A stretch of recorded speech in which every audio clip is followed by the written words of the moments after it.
Di video kali ini aku akan bahas mengenai aset individu. Karena aku yakin kita sebagai individu pasti punya aset. Nah, jadi tonton videonya sampai habis ya.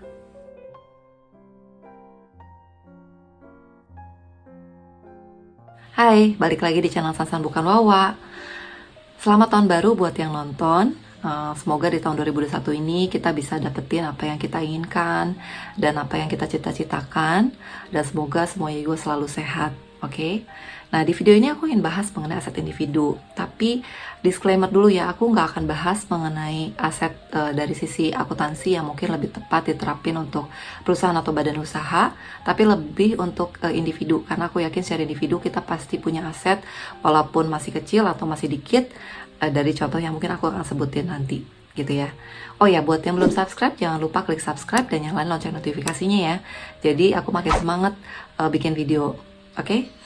Nah, di sini aku akan bahas aset individu secara 3 kategori. Yang pertama itu adalah aset yang tidak menghasilkan. Salah satu contohnya kayak misalnya mobil, terus misalnya kayak motor, udah gitu kita punya tabungan di bank, atau uang tunai. Jadi intinya semua aset yang kita pakai untuk keperluan pribadi dan tidak menghasilkan. Mobil, motor kita pakai untuk misalnya pergi ke tempat kerja, ke tempat usaha, atau pergi ke tempat jalan-jalan, refreshing, atau apapun, tapi buat keperluan pribadi aja. Dan bahkan lebih cenderung pastinya akan ada expense, misalnya servis, bensin, segala macam. Tapi beda cerita kalau kita pakai kendaraan, misalnya mobil atau motor untuk misalnya ngegokar, ngegojek, kayak gitu ya. Jadi kalau kayak gitu kan pasti menghasilkan, oke?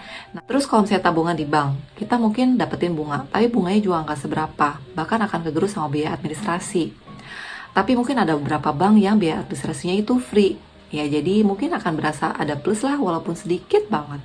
Tapi at least nggak minus gitu ya, tapi tetap aja itu bukan masuk kategori investasi.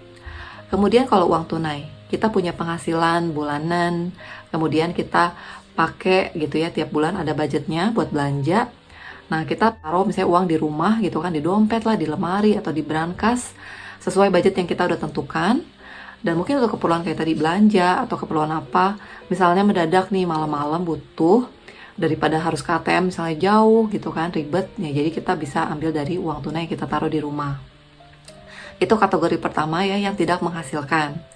Nah, yang kedua itu untuk investasi aku sebutnya capital gain. Jadi cerita capital gain ini adalah konsepnya kalau kita beli sesuatu, investasi sesuatu sekarang, lalu kita mengharapkan di kemudian hari di masa depan ya, yang dalam jangka panjang itu nilainya akan jadi naik gitu. Contohnya kayak properti. Kita beli rumah, tanah atau apartemen, kan kita harapin nilainya akan meningkat dong gitu ya. Misalnya kita beli sekarang 10 tahun kemudian harganya misalnya naik 100%. Udah gitu kita beli emas gitu kan, kita tahu lah emas itu harganya cenderung naik gitu ya. Jadi kita beli sekarang ya sama, beberapa tahun kemudian juga harganya kita harapkan naik gitu. Terus apalagi misalnya saham, reksadana, udah gitu ada unit link, misalnya deposito gitu ya. Mungkin kalau kayak saham reksadana kan ada beberapa juga ya tipenya, ada yang misalnya low risk, ada yang sampai high risk reksadana saham seperti itu. Nah, mungkin kategorinya sama, tapi kalau cerita risknya aku nggak akan bahas di sini gitu ya. Tapi intinya yang kita harapin di kemudian hari akan meningkat gitu. Terus ada lagi deposito ya, deposito kayak mungkin aku sering sebut juga di video aku yang lain gitu ya. Dan itu low risk ya kan, tapi ada investasinya, return yang mungkin kisarannya nggak segede jelas kalau saham ya. Dan kalau misalnya sahamnya pas sesuai yang kita harapkan, tentunya itu jauh banget lah deposito, paling berapa sih, 4%, 5% gitu. Nah, terus udah gitu ada unit link. Unit link mungkin mirip kayak reksadana. Intinya dia kayak package gitu ya. Contohnya misalnya equity gitu, yang dibanyakan di equity-nya. Jadi banyak di sisi sahamnya. Beberapa saham digabungin, lalu ditambahin lagi misalnya sama obligasi dan misalnya money market gitu ya. Dan akhirnya jadi unit link. Konsepnya jadi agak-agak mirip kayak reksadana, tapi dikeluarinnya dari asuransi gitu. Dan mungkin ada lagi contoh lain. Contohnya kita ngeinvestasiin duit kita ke teman atau ke keluarga yang punya usaha, dan kita dari situ dijanjikan profit misalnya tiap tahun sekian atau tiap bulan berapa gitu ya. Atau kita juga berbisnis sendiri gitu, misalnya kita mau bikin usaha kuliner, kita beli nih gerobaknya, udah gitu peralatan masaknya, udah gitu packaging segala macam, nge-hire orang, promosi segala macam. Nah itu juga kan kita harapin dapat profit dong dari segala investasi kita di awal, modalnya kita dapetin profit, itu juga capital gain gitu ya aku sebutnya.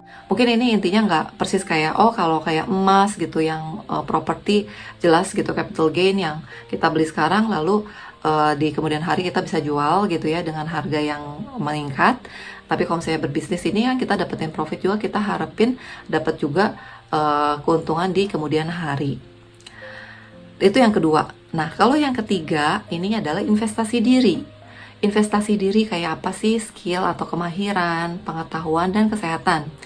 Ngomongin skill kemahiran, tentunya kalau kayak kita sekolah nih ya, atau misalnya kuliah, kita fokus belajar di satu bidang, lalu kita jadi mahir nih di bidang tersebut, lalu kita kerja dan kita dapat bayaran karena kita punya kemahiran di bidang itu, ya kan? Itu menghasilkan uang, kita bisa pakai untuk hidup, ya kan? Itu juga aset.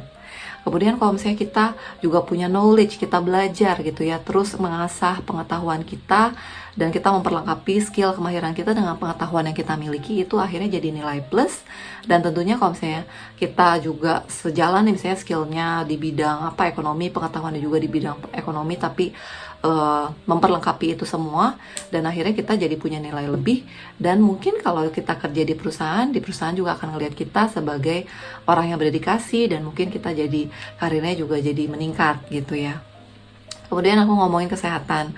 Kesehatan juga aset, kalau menurut aku penting banget, karena kalau tanpa tubuh yang sehat gimana kita bisa bekerja, gimana kita bisa berkarya ya kan, gimana kita bisa menghasilkan uang buat hidup gitu, apalagi kalau misalnya udah punya tanggungan. Nah jadi kalau kesehatan juga menurut aku penting banget, dengan cara kita olahraga misalnya, atau kita makan yang sehat kayak gitu ya, dengan cara kita medical check up, pastiin kita fine aja lah kayak gitu.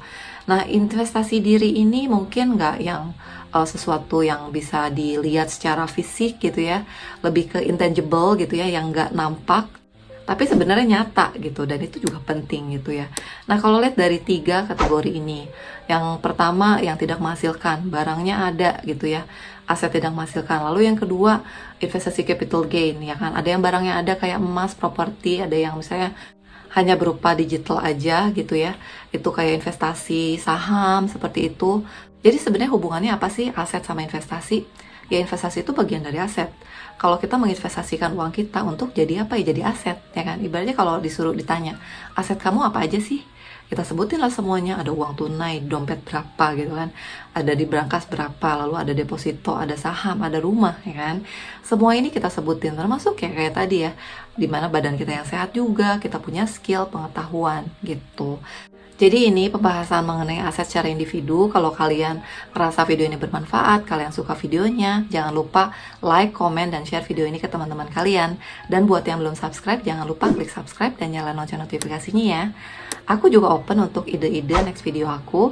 Share aja di bawah, bisa komen, atau email ke sansanbukanwawa@gmail.com. Oke, see you in the next video. Bye-bye.